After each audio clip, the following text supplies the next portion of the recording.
and a joy and to see it actually working. Yeah.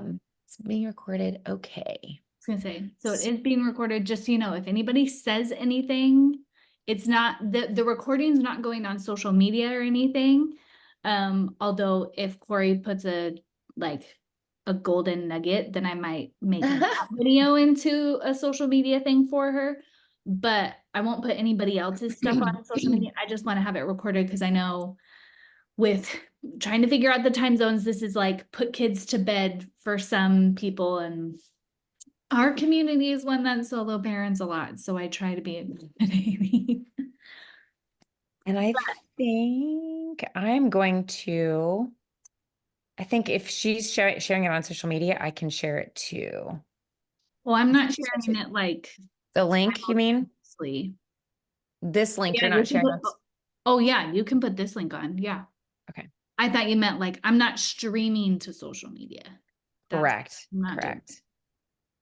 Correct. Is it the book discussion sign up? Mm-hmm. But then they would get the old link, right? No, I don't know. Maybe I'll just, because it was all just timed. The emails were just timed to go out at certain times of day. Yeah. So I'm Yeah. going to just take a second and see if I can share it. Mhm. I probably can't do this as fast as you do, but I'm going to share it on social media and Yeah. then we can jump in. Does that sound good? Mm-hmm. Okay.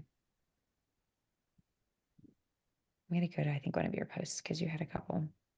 Mm-hmm. How is everybody doing? What time is it there for you, Michelle? 3 p.m. Oh, I And think you were saying in the morning. I was like, no, I'm laughing because when I first was like, okay, what time can we do? And like, putting it on my calendar, it was before daylight savings. So I was thinking, okay, 9 p.m. East Coast time. Hawaii doesn't do daylight savings. So at the time, we were only 5 hours behind you. But mhm. daylight savings just happened. So I was thinking it's in my calendar as 4 p.m. And then this morning I was talking with Austin and I was like, I've got this going on and this. And so I won't be able to be on my phone. And he's like, wait, what time is your book club thing? I was like, 4 p.m. He's like, did you schedule that before daylight savings? Because that's different now. I was like, oh. The amount of times, guys, that I have Googled what time is it on the East Coast or what time is 5 p.m. East Coast That's time. right, because you guys Right. did not change. And we Hmm. don't change. So I'm constantly having to do all sorts of things. But yeah. What about you, Ashley? How are you doing? It's 9 p.m. for Lauren. So we're her party. We're her Tuesday night party friends. This is Ashley the one that's helping you with links? No. Okay, Ashley, I know shared it Yeah. because it would be so much easier for me to put in my Instagram if somebody's already done it and I can just reshare. Like trying to do it from my phone and my computer at the same time, I'm having issues. Here, watch this. I know, I'm like so fast. Everybody say cheese.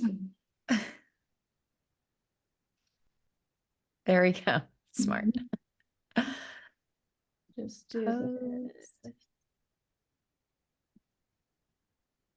Because you can't do stories from your computer, but Oh, yeah.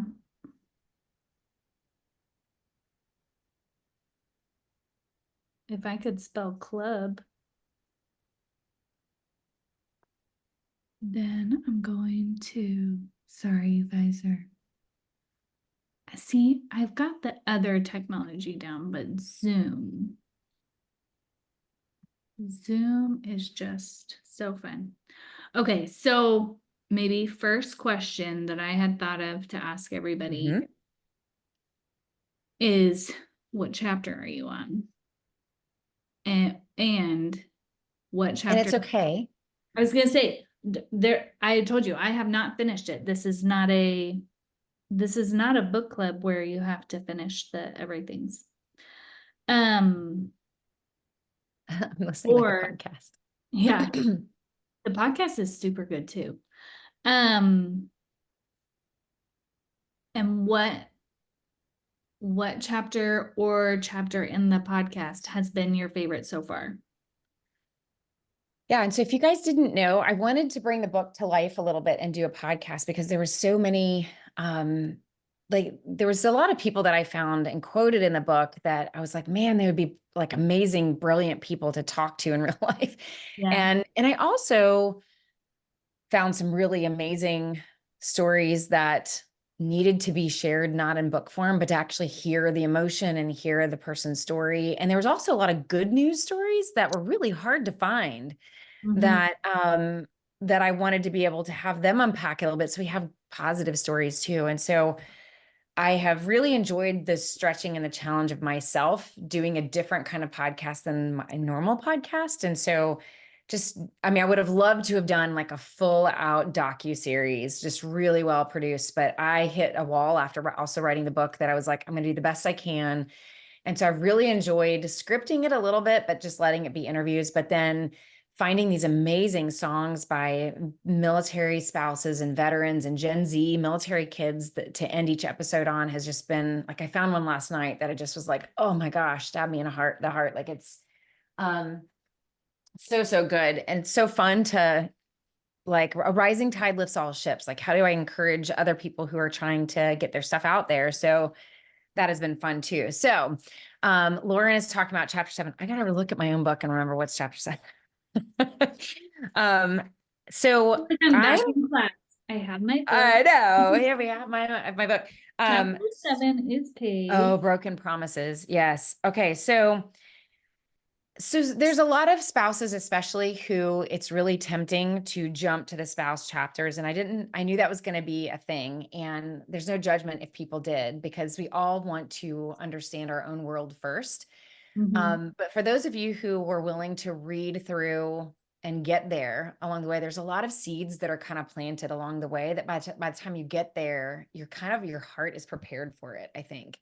Um, and yet I also know that I kind of wrote a Greek tragedy, and which is really hard to read. It's like I want to be so super positive, but here's the actual truth Yeah. of where we are. So I recognize that this is in some ways hard to read. Okay, I see your Mhm. story. So now I'm going to share. Yay. Thank you for doing that. Yep. Join.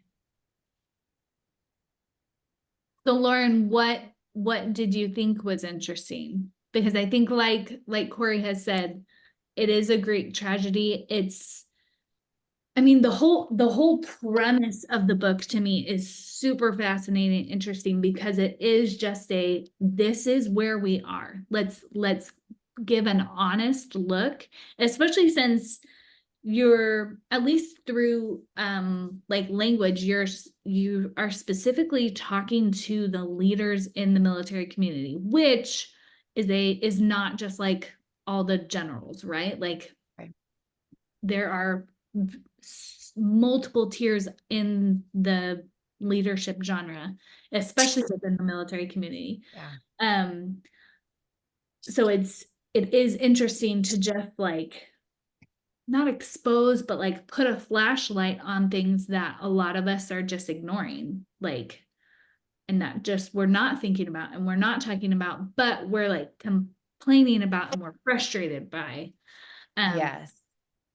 so I'm curious for Lauren. I don't know if Lauren wants to unmute or if she just wants to type. Okay, she said one part that spoke to me was how sometimes civilians don't understand what spouses are really going through. Yeah. Yeah. Lauren, I would like just love for you to expand on that if you were able to, because I think different people would hear that in different ways. So if you have the ability to expand on either an example or what you mean by that, I think I know what you're saying. I just want to make sure I address it in the right way.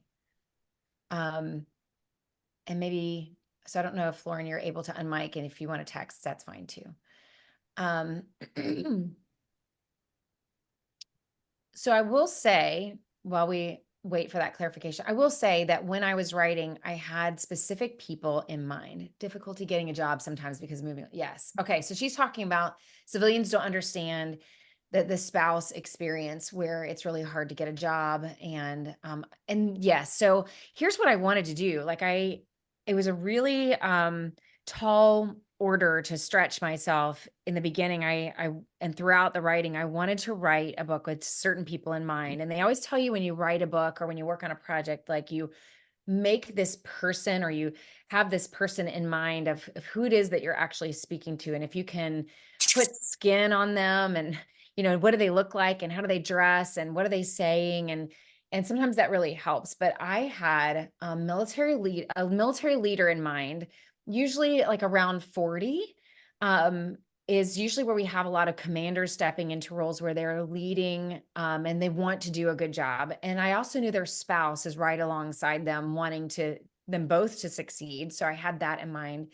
Um, I also had knowing that I have connections to some of our top leaders at the very top and the DoD Family Policy Office, which I've been invited in April to go and do a talk about this. I knew it was very possible some of those leaders at the top that are making decisions on our quality of life, if they were to pick up this book, are they going to feel like I threw them under the bus? Even though I know some of them are working very hard to try to change those things. And I knew that I needed to tell the truth, but I also needed to be kind.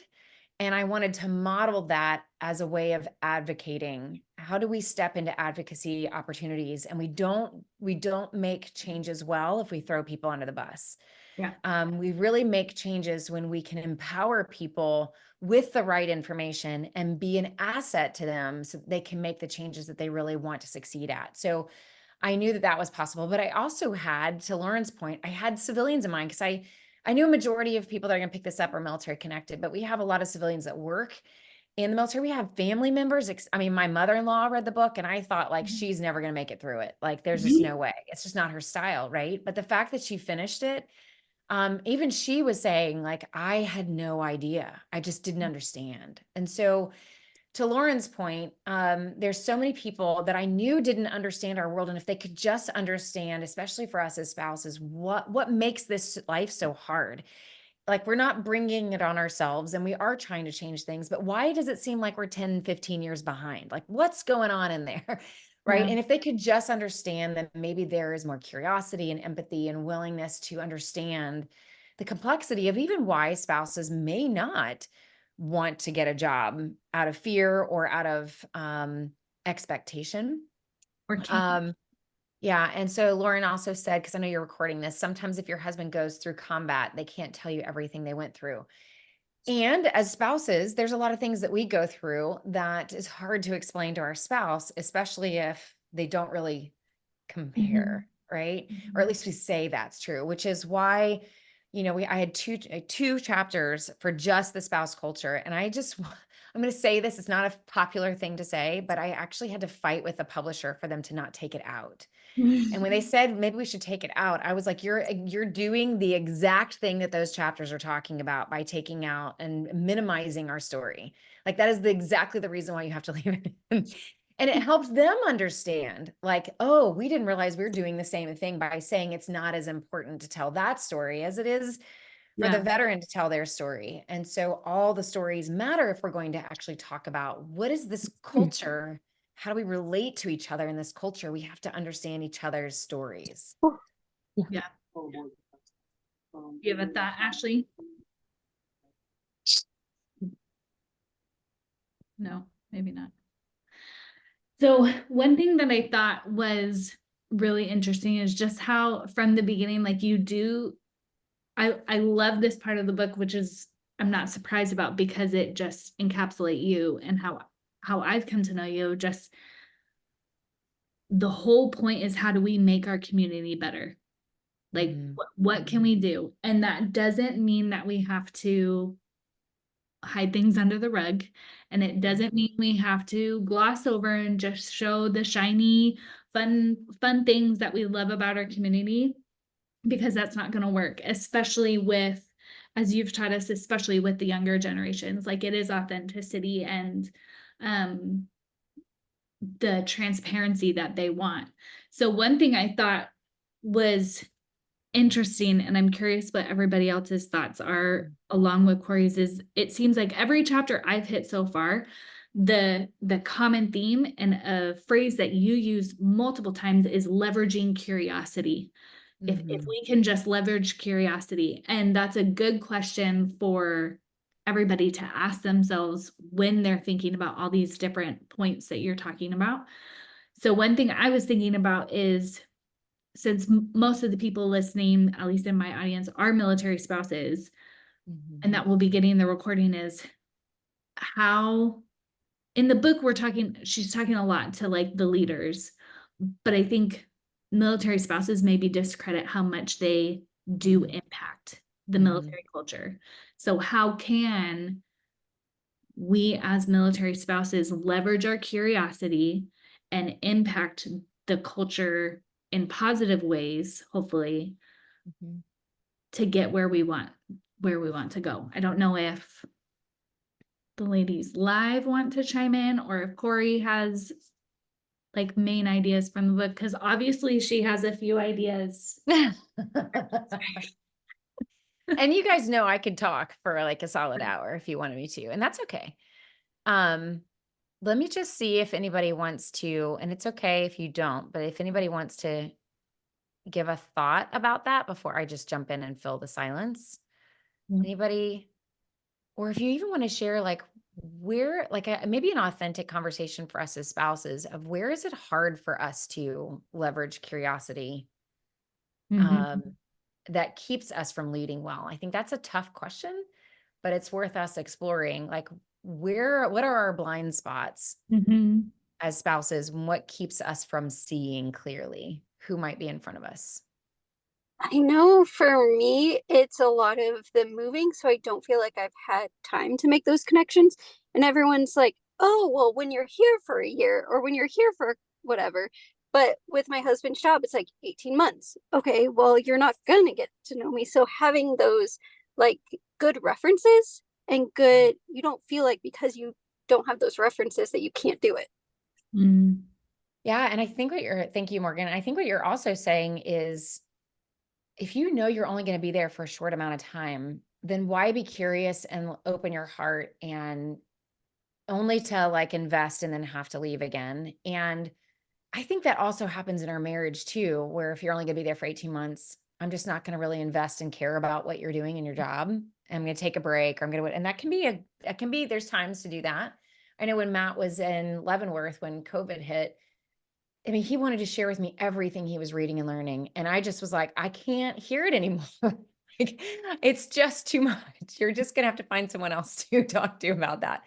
But I think there's points in marriage too where it's like, I'm not in the same world that you're in with all your acronyms and all your stuff. And like, you do your thing and I'll do my thing. I think it's tempting and easy to do that in our marriage too.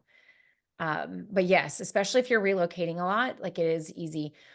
One of the things I'm hearing a lot is the different generations, whether it is hard to now be open and curious to the older generation that kind of is unfortunately trying to have things just go back to the way that it used to be, and they don't know any different.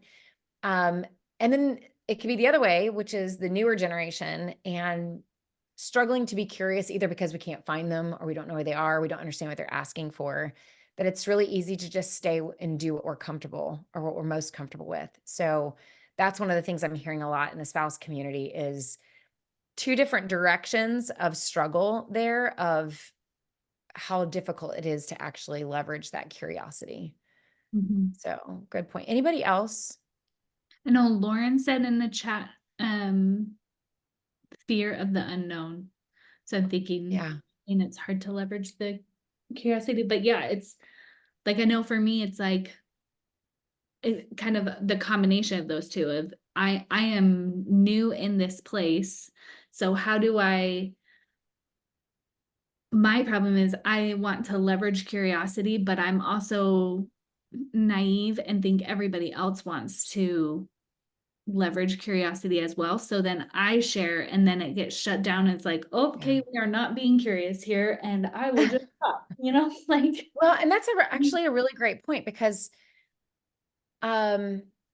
I mean, I really do. I think I am bringing a clinical relationship angle to the cultural dynamics of leadership, basically, right? And so I'm basically applying the same things that we would do in therapy or in coaching and in relationships, or even what we teach our kids. I'm just applying to whoever it is that you're around on a daily basis, right? And so we often, in all of our relationships, make ourselves vulnerable. And if our spouse, our kids, other spouses, our neighbor, whoever, if they don't hear it, and if they're not on the same page and they shut it down, or they're not ready or whatever, we do have that defensiveness that just goes, oh, like, I'm not going to be vulnerable again, Mhm. And instead, I think what I'm asking you to do is lean in. Leaning in further doesn't necessarily mean you're making yourself more vulnerable. It's curiosity, right?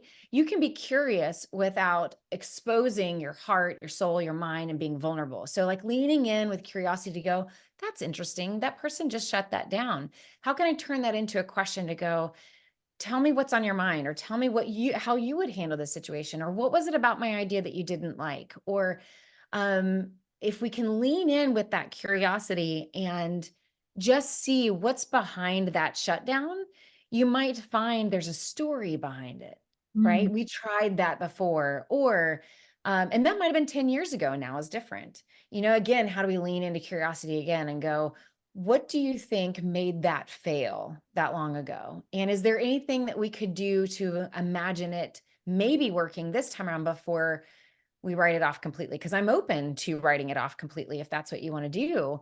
But I'm really curious as to, why it didn't work before, or how do we get to yes? Or what is your story? Are they coming from a place of wounding? Are they coming from a place where, they remember where there was no funding, and we're now facing government shutdown and financial stressors right now? And so they're going, it's never going to make it, right? Like, Mm. what's the story behind your no, right?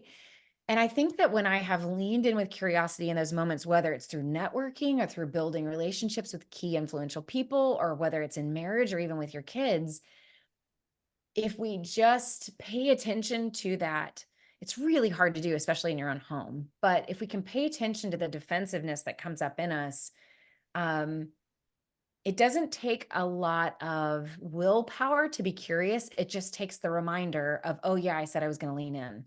And then you Mhm. just ask a question and you find yourself curious, right? So it doesn't have to be scary or hard or making yourself vulnerable. I hope that makes sense. Yeah. Yeah. So good. Lauren says, have to stay positive and have faith for sure in these relationships, or everything's going to fall apart. And I'll just say, like, even when I was writing the book, and I mean, even was it yesterday morning? I think it was yesterday morning. I read an article of, I don't know if you guys saw it, but I read an article about there's a tanker unit out of Fourth ID that has an insane suicide rate right now. And I read, and they were being very honest with their morale being low and the struggles right now. And I was very encouraged with the hard truth of what's going on. But I left. I just go for a run because I just was like, man, I'm discouraged about how do we change things when it feels like it's like there's no point, like it's just gonna, like, it's too big to change, it's too Yeah. much to change. And I felt that when I was writing the book, and I had to keep coming back to, what's my purpose, what am I asking the reader to do, and it comes down to, what is your circle of influence? Like, how Mhm. will you lead in your circle of influence, whoever that is? And if everybody that reads this book looks at their own circle of influence, that can change something. Yeah. Like, the people in your circle of influence matter. Those people matter. Like, we may never change the institution, but the people around you, you have absolute influence over their perspective of not just this lifestyle, but their life. Like, Mhm. that's a lot of influence to have. So yeah, like, when we find ourselves discouraged, Laura and I 100% agree. Like, how do we not, the first step, I think, is staying positive. The second step is, what does that actually look like in my life today, Yeah. other than just keeping it to myself? That was going to be my question, because I think as military spouses, at least the conversations I have online are, anytime it turns to like military culture or how things are going or the hopefulness, I guess, It's, well, there's nothing I can do about it. And I 1,000% get that. It, like, I really understand that feeling, but I do love what you're saying, Corie, of like, we have, like, there's, I can name a whole bunch of influences. Like, you have you and your service member, and your service member talks to people, and the people, even if they're like E1, right? Mhm. And private, it's just private, right? Or whatever it is in all the different services, like, they're not in charge of anybody, but they are associating with people. And there are Yeah. people that if they say something while they're on the range, other people hear it. But after that, it's like there's always somebody slightly under you and slightly Newer. yeah, that's newer and that does look to you with your guidance. I loved in the first chapter you were talking about Mama Pam, and Yeah. how like she was the person who she's not a professional, she's not the go-to expert, but she was a few years ahead of you, and you guys relied so heavily and what's the word, benefited from her influence and her Oh love my goodness. guidance. And she still is that person. She is the person that I still call of like, what did you do with your kids? How did you parent your kids through Mhm. this season? She's Mhm. now 5 minutes from my son at college. That's When awesome. he had the flu his freshman year, he went to Mama Pam's house and she put him up in a room and sent food up to his room when I couldn't. Like it is the most amazing full circle moment to have him be at college 5 minutes from Mama Pam, and she knew him in first grade, Yeah. right? So these relationships and the influence that you have on your neighbor Mhm. changes a person's life, you Yeah. know? Um, those people on that neighborhood block of ours are more than family to us because of who they were during those difficult seasons. And there are so many, especially Gen Z military couples and families right now that are the loneliest generation to date, and they have no idea that something like that is even possible or that someone would reach out to them and care for them, right? There's so much opportunity. So I was hoping it's okay, Michelle, I would love to go back to Lauren mentioned chapter 7, which Yep. is broken promises, which is such a like a tough chapter Yeah. to read because you can start to 103. feel. If anybody Hmm? wants to follow along, it's page 103. There you go. Thank you. I was looking for it myself.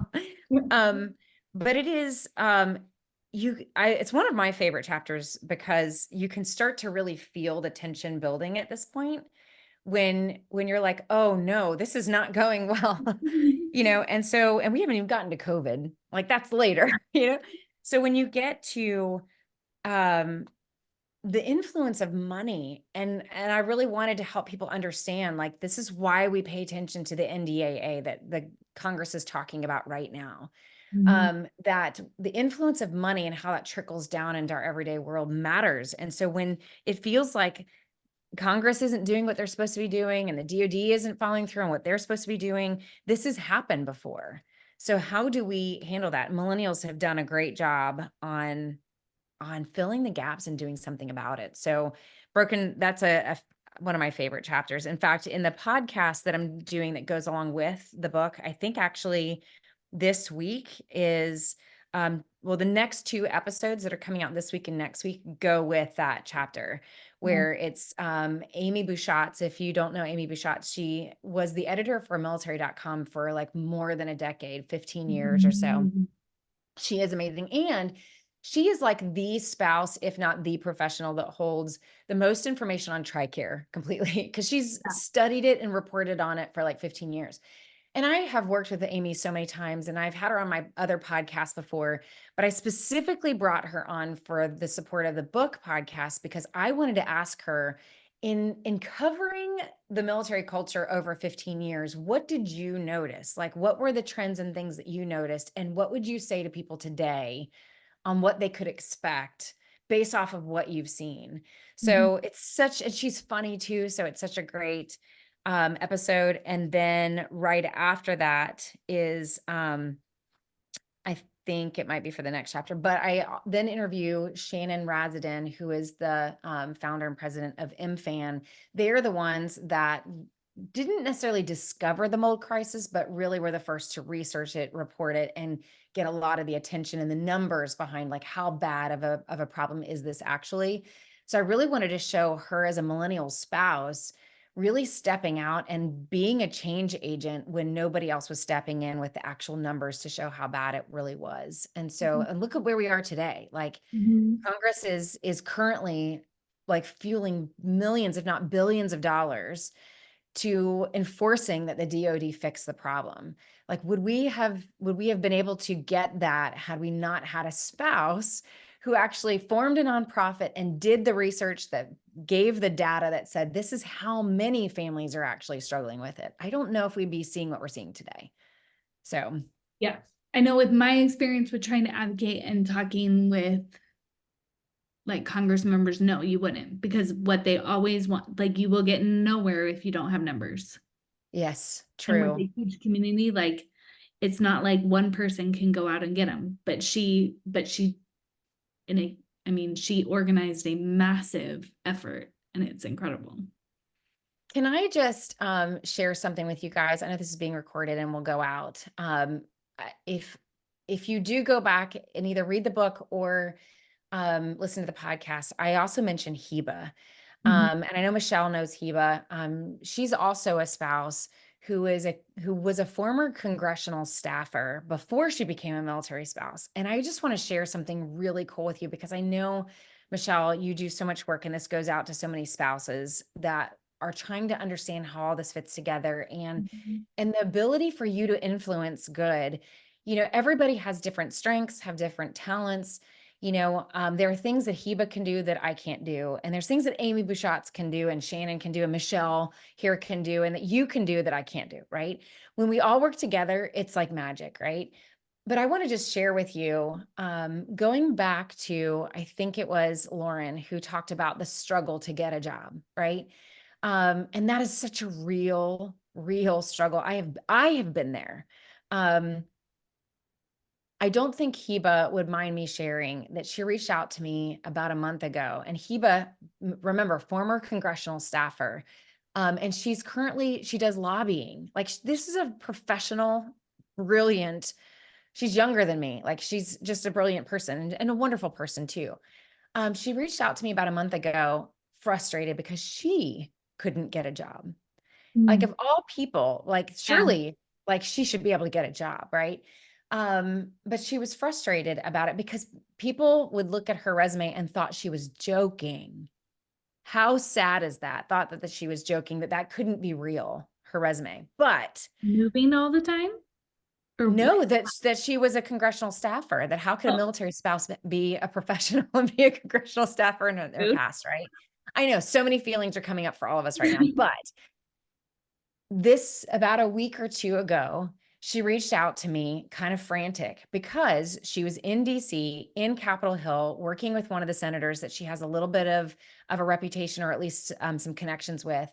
And if you've read chapter 4, where you understand that the NDAA is what helps us have a budget for everything from fixing our housing to your commissary to all of it, right? To your paycheck, all of it. Mhm. Well, the congressman came to her and said, Heba, we have just a little bit of time. There's nothing in the NDAA that supports military spouses.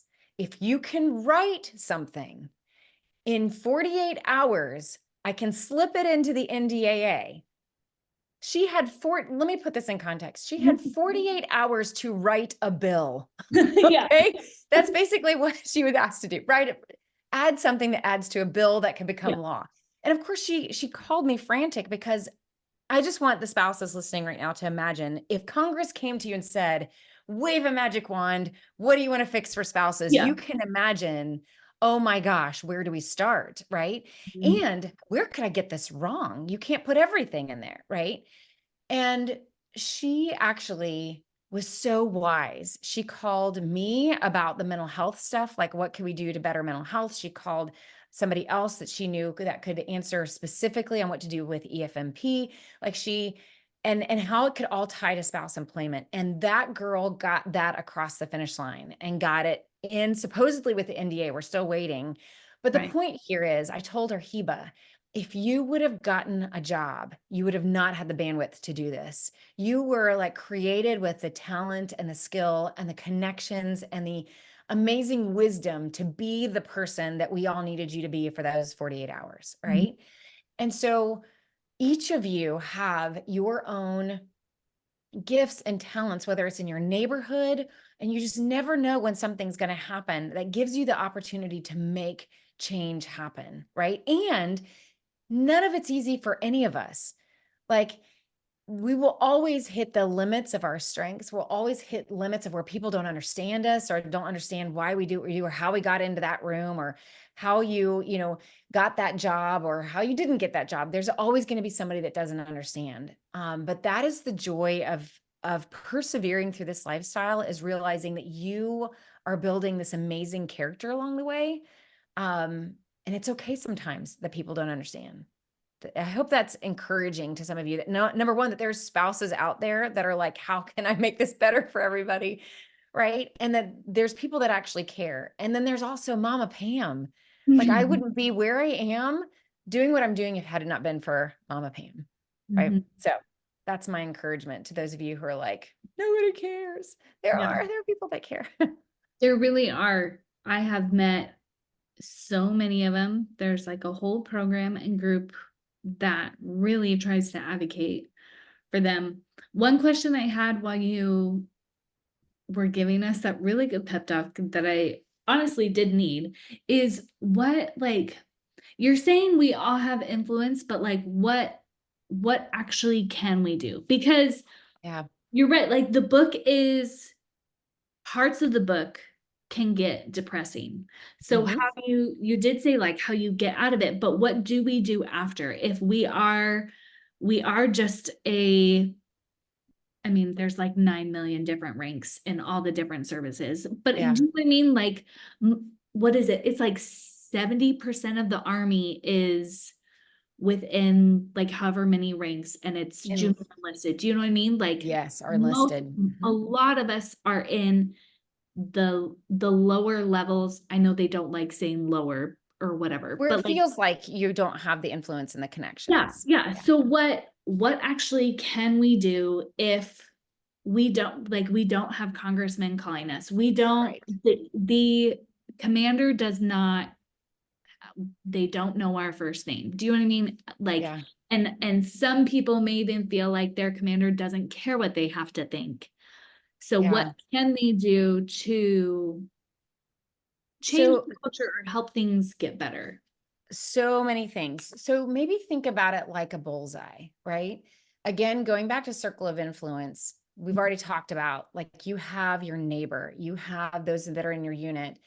We are in desperate need, not because of what it used to be, but because we're humans in need of connection. We are in desperate need to bring human connection back.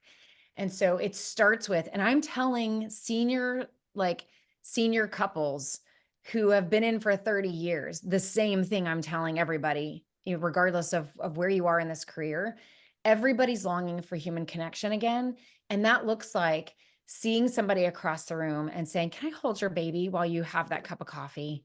Right? Or can I bring you just moved to the neighborhood. Can I bring you some cookies? Like, that still works.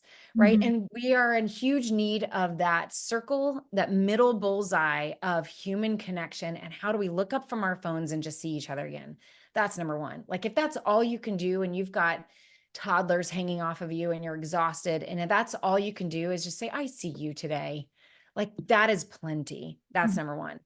But if you have more bandwidth than that, I think that the book, as you read through and you realize this is kind of like depressing, or that there's like these this Greek tragedy moments of things building and frustration. I wrote about them, number one, so we know our story. Number two, so that you see, where did things what is the lesson and the takeaway that comes from mold in the housing, let's say, the broken promises that brings up mold in housing. Number one, the lessons learned are, if something's not right, you speak up about it, right?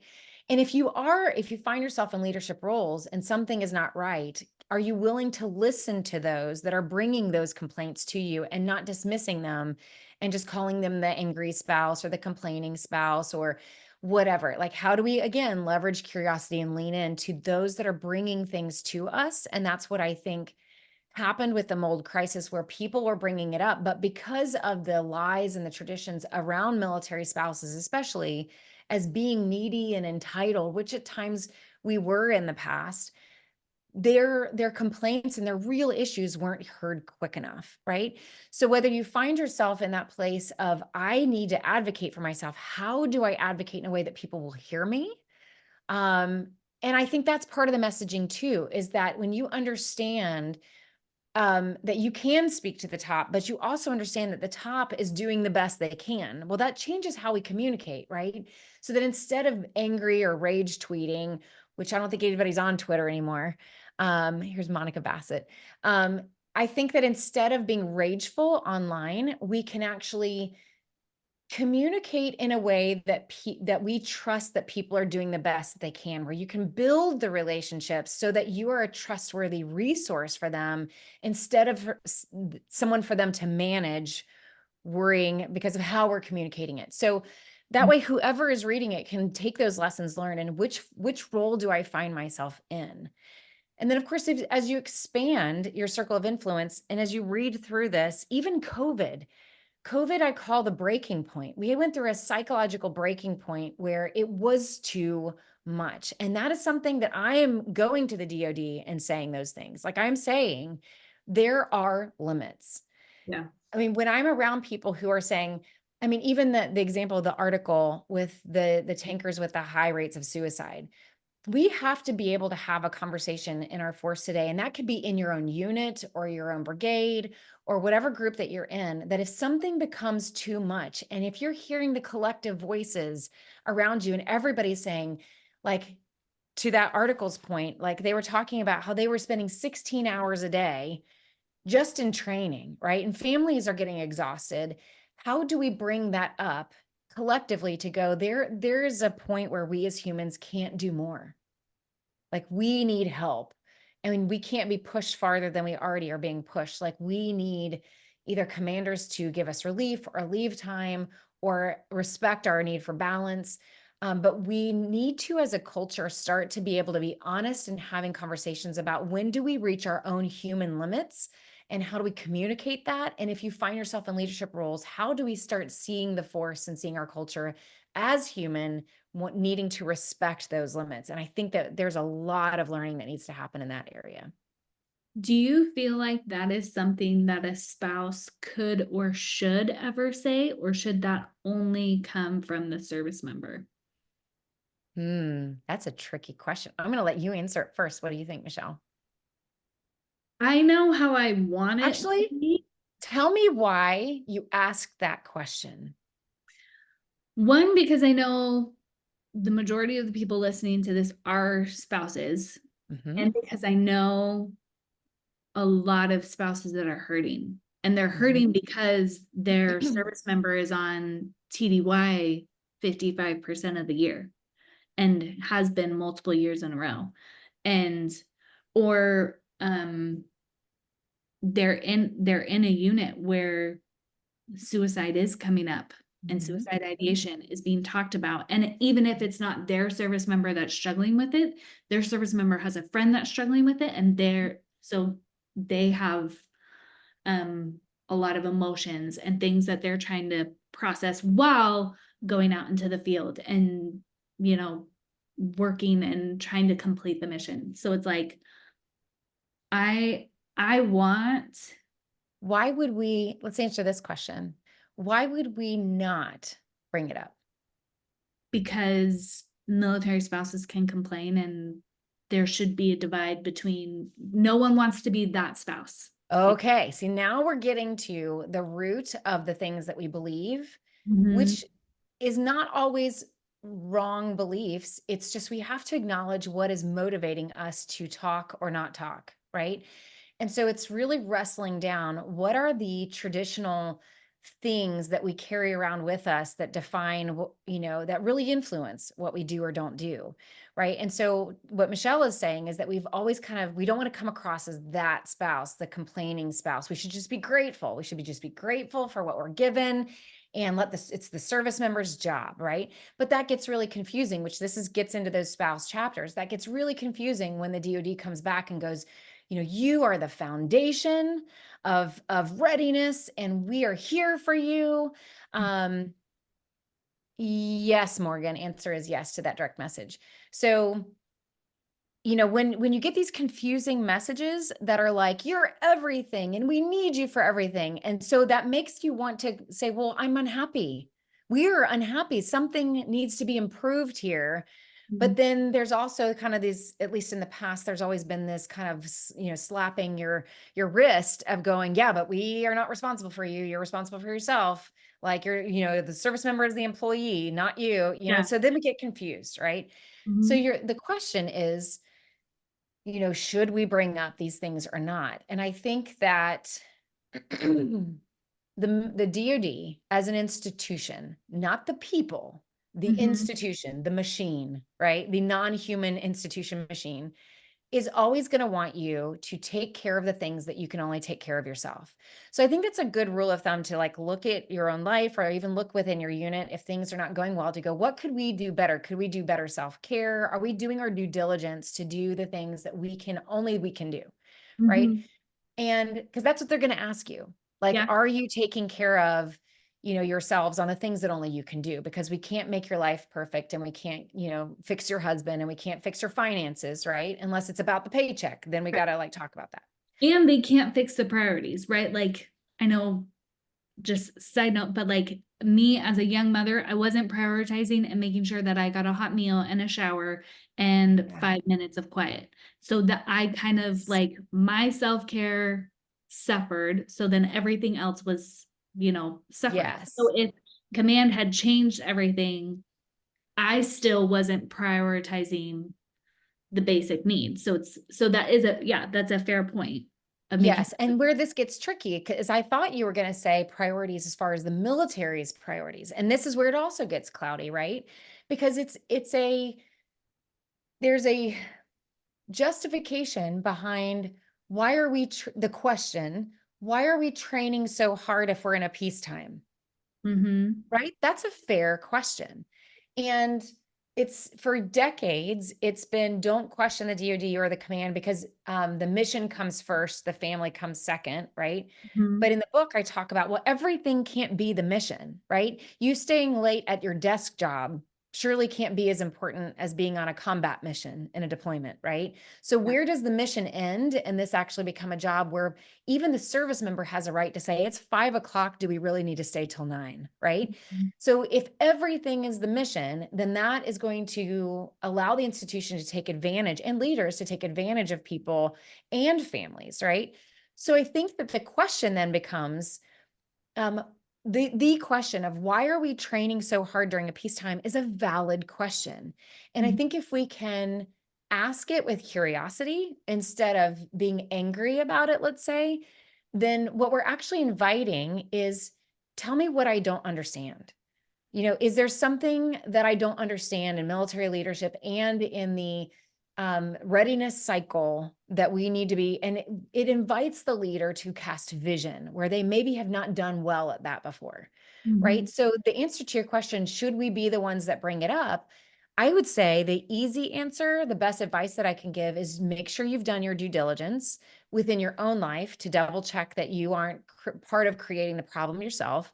Go to those in your unit too to see, are they struggling with the same thing? Are they doing their due diligence? And if we can narrow this down to this is a climate issue or a morale issue, or we need better resources, or we don't know what the resources are, then I think you have the ability to go and say, hey, we are needing something. And this is going to be a readiness issue because we're not able to meet that need ourselves. And so, yes, we should be the ones. It does help to go to your service member and say, have you guys brought this up before? Because if they've brought it up 4 times, we don't need to be calling the commander, right? Because that is where it's their job, not our job, right? So we don't need to jump that kind of inappropriate, even in the civilian workforce, you know, a surgeon's boss, like this wife is not calling the hospital Right. CEO. So, I mean, we got to be mindful of those kinds of things, but I do think that if you can bring it through the right chains of command in the right way to present this as a morale family issue, then you have a great opportunity for advocacy. Yeah. Good question, Michelle. Oh, it's just like I don't know, because again, the conversations I have with people are, this is my problem, but there's nothing I can do about it. So Ugh, I drives just, me crazy when I hear yeah. that. But that's one of the reasons why I keep bringing up the book on Instagram and in stories and everything, because your message is different. Your message is, yes, there's a problem, and every single person can do something about it. Like, Yes. when you think about how massive the military is, like, it is huge. And Yeah. even if every single top general read the book and loved the book and got converted and joined the book club, it still wouldn't change everything. Yeah. It has to be both. So we at our level, at whatever rank your spouse is, at whether you live on post or out off post, you have to get committed to, I want things to be better, and am willing to do the little things like seeing somebody and even Yes. just offering to hold their baby so they can drink and Oh my goodness. their If you water get and eat their nothing cookies else and from eat, this you know? this talk tonight, that's it. Yeah. Like, Just do something. And you have you have the agency and the capability and the power to do that. And that yeah. positively impacts our And community. can I just speak against something really quick? That doesn't mean that you need to start a nonprofit, that you need to start a Mhm. job, that you need to start a side hustle. Like, I think that with the rise of social media, and I talk about that in the book too, like how social media and online culture has shaped our culture. I think spouses in particular have such a deep down, desperate need to have purpose and to do something um, remotely like fulfilling, right? That as soon as we hit all of those roadblocks that Lauren brought up earlier, it gets really easy to just say, you know what, I'm just going to create something. And there's nothing wrong with creating something. I've created something. Monica Bassett here has created something. Michelle has created something. Like there's nothing wrong with doing that. And in a lot of ways, that's how spouses and military families have filled in the gaps of what the military could not do because it's just stretched way too thin. It's not Mhm. because they don't want to, it's because they are in the business of fighting and winning wars and deterring wars. Like that's what they answer to Congress for. Mhm. So when it comes down to even, I mean, yes, they need to be providing like a wage that is responsible and respectful to those that are serving. But if that family decides that we want to be a two-income family, we need more money, then that comes down to that family deciding that, right? And so the DoD can't come into your home and say, you know, spouse, you need to work and we're going to fix it all for you, right? Because they're not in the business of spouse employment, really. They're in the Right. business of fighting and deterring wars. So I think what we're saying here is that when you find an opportunity to serve, I think we are losing in the online culture and hustle mentality. We are losing focus on what it means to just be part of the village and do everyday things that make a difference in people's lives that don't have to be on social media, that don't have to get likes, that don't have to spread word to the masses. You never know if just being like the people that stand out in my mind are the people that were standing right in front of me that met a need right when I needed it right in front of me more than anybody that I have ever experienced online. So that's just my encouragement is that it will always be true that way. That will always be true. It is always more impactful. Yeah.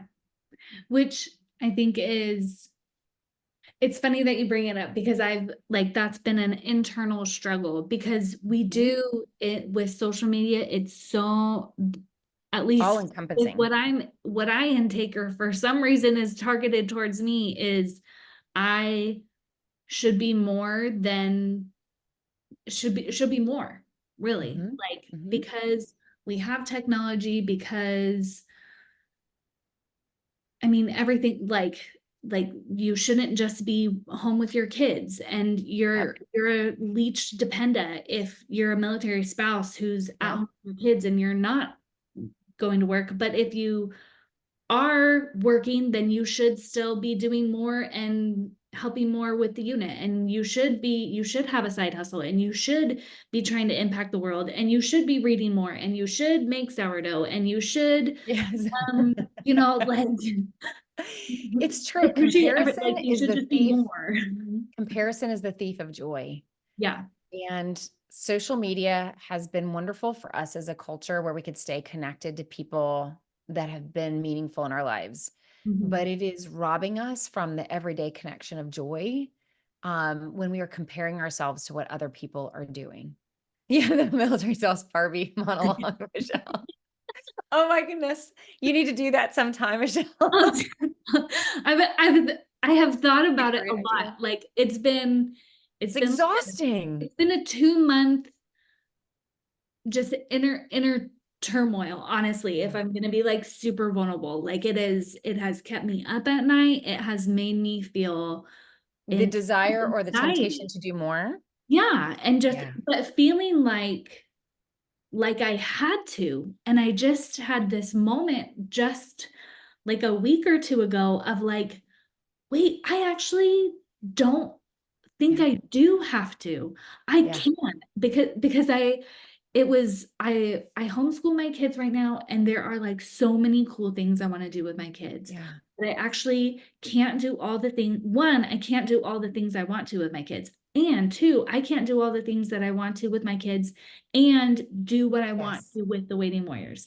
And Yes. three, I can't do what I want to, all of the things I want to with my kids, which are all good things, and all the good things I want to do with the Waiting Warriors, and volunteer and be active in my church the way I want to. Yeah. And then there were like 4 or 5 other things. And it just made me realize, like, time is the um words. It's the thing that I have a very limited amount of. Yeah. There are endless opportunities in technology and with social media and with the way that things are available now, but I have a limited amount of time.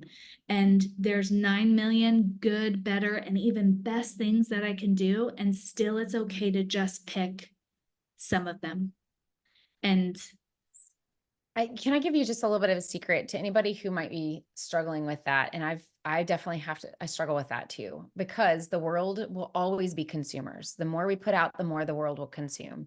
And so you have to ask yourself really hard questions of, what is a gift to the community that I'm openly wanting them to consume, knowing that there will never be enough that I can provide. There'll never be a place where I'm like, I did enough and that's all I needed to do. And so it's finished, right? Because yeah. the world will stay hungry. So one of the secrets that I'm not saying it's necessarily healthy, but it's worked for me, that I say to myself frequently years ago, I have the Life Giver podcast, and I found myself by the end of the year just weary from putting out content, and should I stop, or was I just tired, or, how do I decide if I should keep going? And I had a good friend of mine say to me, Corie, I love the podcast. I love listening to you every time an episode comes out. I listen to you. But if you decided tomorrow to stop the podcast, I would be sad for a minute and then I'd go find another podcast. And that was like this, like, stab my heart, but at the same time, the most freeing thing she could have ever said to me. And I remind myself of that almost daily, Mhm. that what am I working on today that I could honestly leave and just quit today, knowing that I could, and the world would continue to move, and somebody else would either fill the gap or they would go find that resource somewhere else. Hopefully I would inspire someone else to do that. But the point is that I give myself an out every day. Mhm. And that helps me prioritize things of what's really important and what's not, because this will eventually end. Like, Mhm. I will have to eventually retire. Like, and I should, and you should, Oh, and please don't, Corie, don't leave. right. Because there should be the next generation that steps up and has relevant help to Mhm. those that need it, right? And so I always keep that ahead of me to know it's wonderful to find ways to invest in your neighborhood, your community, and in an online community, whatever it is that you feel passionate about. That it's a wonderful gift that we get to participate in encouraging one another. And that is worthy and it is important and it is good work. If we become slaves to it, it's no longer good work. It Mhm. is something we're enslaved to. And so instead, just really remember every day it could end and there would still be need. There would still be there'd be other people that want to fill that need and that none of us are gods. And it's okay to be small. Mhm. Some of the best business decisions I have made when I had the opportunity to expand and get bigger and do more content was I would start to test that and go, nope, that is, I would not find joy in managing all of that. And I just decided to stay small, Yeah. you know, that was what worked for me. Other people get employees and they expand and they do other things, not me. I just was like, you know what, simple is better or I'm going to lose my joy. Yeah. So hopefully that's encouraging to someone. That's a good question for military spouses to ask themselves is with the amount that the way that you want to impact the or influence in your circle is it an amount that you can manage and will it bring you joy? And Yes. and be content with that and And having at the season of life you're in, if you have small Mhm, kids, just to put things in perspective, when my kids were small, I was not working and I mhm, was not in school. I was a stay-at-home mom. Like when they went to school, I got a part-time job. And there were seasons where I had PCS and I couldn't get a job, right? Even today, I probably work the equivalent of maybe a part-time job, maybe a little bit more than that. So that if my kid needs me on a Friday night, for a game or something, I can be available for that. So I think sometimes we're not honest and open with what our worlds actually look like, that there's a lot of us that are not working full out full-time jobs. And I've also had spouses come to me privately who've said, I want to get off this train. I thought I wanted a full-time job and I'm now find myself working 60 hours a week and I don't want to do it. yeah. Right. So the grass is not always greener on the other side. That's a good one for all of us military spouses to remember, whether about employment or duty station or anything. Civilian life. Yeah, yeah. Excuse me. Oh man. Okay, so I have about 15 minutes left. I don't know. Does anybody listening have a question that they wanted to ask Corie? Just something or something that they just loved, something they didn't understand, any kind of thing that came up while you've been reading whatever part in the book you've been reading. Because again, we are not expecting anybody to have read the To whole have book. finished it. That's okay. You can type it in, you can Everybody's quiet there's tonight, which is okay Zoom because it's late sessions for some of for this you. book. Will there be any other Zoom sessions for this book? If you guys request it and would like it, then I'm more than happy to come back because I don't know what's the point in writing a book if I don't get to like share it with people so and talk it through. So I will say, Lauren, I don't know if you know, she does have a podcast specifically for this book where she's going over, it kind of seems like you're doing like chapter by chapter, right? for the And most part, yeah, I'm trying to. Yeah. yeah, so it's really interesting to listen. I've been like reading and then I listen to the chapter because it's not like I mean, chapter one, she does like read, it's a reading from the chapter, but other ones, it's like she mentioned, she has Heba on who has all this experience with Mhm. the money side and the Congress side. So that you read the book and you kind of learn what's going on with the culture, and then you have some You more, can hear it. Yeah. more discussion about it. So that is super interesting And can to. I also just to give people a little bit of time to maybe think about a question, thank you, Monica, is some of the things that are coming besides the Amy episode and the Shannon episode, some of the ones that I'm really, really excited about are, first of all, I have two Gen Z soldiers that I interview, which is really enlightening. But I have 3 different generations that were there during the Afghanistan withdrawal. And so it's so powerful. Like I have a Gen Z service member who was at Abbey Gate when it exploded, and he's a medic, and how that impacted his view of service. So that's a tough one, but wonderful. I just this past week interviewed an older millennial, Gen X, my age, who was in command there at the airfield during the withdrawal of Afghanistan, and their whole purpose was to try to keep the airplanes going like in and out and out. So they were the ones that were managing all of the civilians flooding the runway, right? It's actually, Ashley, it's the podcast is just the name of the book, Military Culture Shift Podcast. And Oh, yep. Thank you, I just Michelle. I'll linked just put it the link from up there. the YouTube. It's And on like Apple Podcasts and Podbean and all that, but that was the best link I could And get. then I also have Scott Mann, who was the leader of the Pineapple Express. So if you remember during the Afghanistan withdrawal, where there was veterans, special operation veterans that were going in there on their own dime and rescuing people underground in the sewers and getting them on planes, like a phenomenal story. So I have Scott Mann, who's the commander that started all of that. But even more, it's the first time his wife joins him. She's not in any other interviews, but I was so wanting her to join because I wanted to know from a spouse perspective, what was that like for Yeah. her to go through before, during, and after. So that's a wonderful episode. And then I also have, I'm looking at my whiteboard to try to remember what I've done. Oh, I have a great interview that is a veteran who has a nonprofit for military whistleblowers.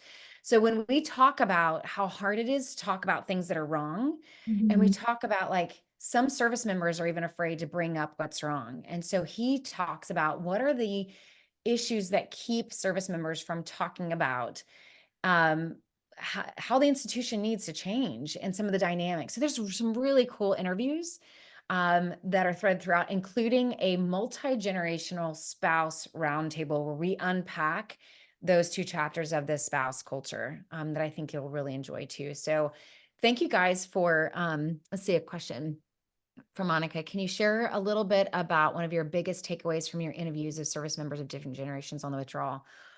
Oh, I mean, it was painful for our entire community. And so everyone, regardless of generation, is walking away with a moral injury. All 3 of them have mentioned moral injury as a response. And I was even at Fort Liberty. Define what moral. Thank you. Yeah. Moral injury is when you are asked to do something that goes against your values.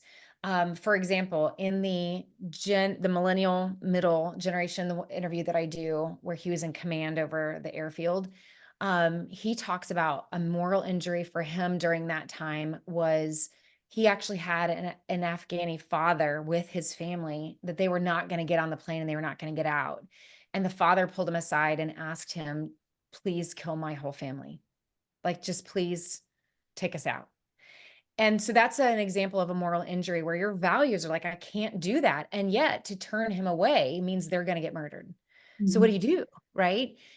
Do I do what he's asking him to do, me to do, or do I let the Taliban take them and do whatever they could do? And so even the Gen Z, having people that are throwing babies to save their babies, right? Like these are all moral injuries. And even like Scott Mann, who was the veteran, the moral injury of having people that he promised in the first decade of the war, that he promised them, we will be with you for the long haul. You are not going to be alone. And they're calling him on his cell phone, and he's retired, saying they're going to kill my daughter and my wife. Like, help us, right?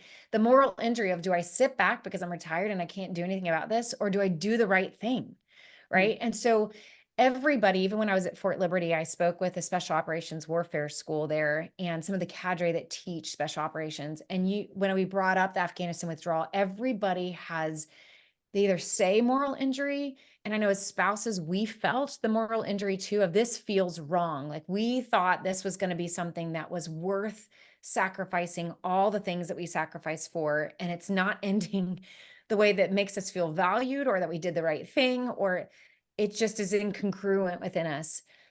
That is the biggest takeaway is And I think it's the reason why I wrote the book, because we have an entire cohort, regardless of when you came in, that feels morally injured somehow by what's happened over the last 10, 20 years, depending on how much you've experienced it, where we are now going to the American people and going, what are we doing this for?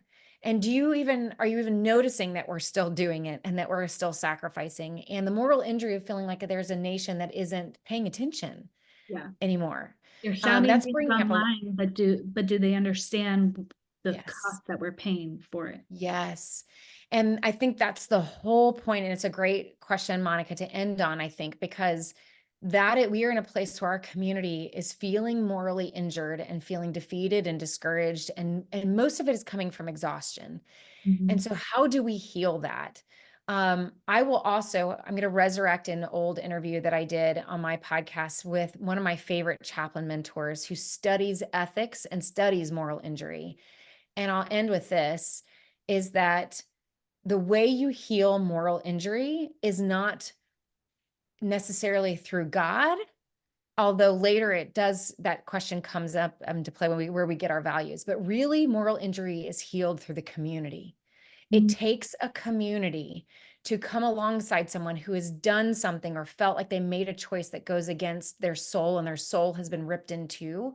It takes a member of the community to come back and say, I see you and you still belong. Like, if we don't have that, then there's no way the soul heals. And that starts with the community, and then it has to happen in the home too. And then that person can go to God and feel like they can approach God in some way and feel like their soul, because when you're morally injured, you feel like you can't go to that source because you are somehow other or tainted or you did something too terrible, right? So it has to start with community. And that's what I think the whole book is about, is who will you be in your community to tend to the needs and the hurts of our community? And that starts in your neighborhood, it starts in your home. And if you ever get the opportunity to lead, it's on you as a leader to play a part in that too. Great question, Monica. Well, amen to that. Thank you guys for coming. Good questions. Thank you, Corie. Thank you for the Always. book. Thank you for discussing it with us. I'm gonna, as far as like doing more Zoom sessions via the Waiting Warriors, we're gonna wait a second, and I want you guys to read more of the book and It listen. ends really good. Finish the book. Well, just like finish the book, but also before we ask for more of Corie's time, I want to make sure that what she already has produced, if there are still questions after that, if that makes sense. I know Corie's like more than willing to jump in and talk about the book, but she's doing such a good job in creating fabulous content for you guys to listen to. So let's do that first. We'll commit as a community. We're going to read the book, listen to the podcast, and then we'll bug her again because we're gonna want more, but we'll be on the same like playing field. Thank you so much, Corie. Thank you, Michelle, for coming up with this idea and launching it. Thank you to everybody who jumped in and bought a book and is working your way through it. Take your time. It is a dense read. I recommend like a chapter a day or a chapter a week if that's all you can do, just so you can chew on it a little bit. And don't forget, if you're one of those people that likes to dive a little bit deeper, there's questions and tips in the back of the book that you can apply in your everyday world if you want to. But thank you guys so much for inviting me and doing this. And yes, just let me know when you guys want to do it again. I'm happy to jump in. Thank you, Michelle. Have a good day, everybody. Bye, everybody. Bye. Okay, I'm gonna stop recording.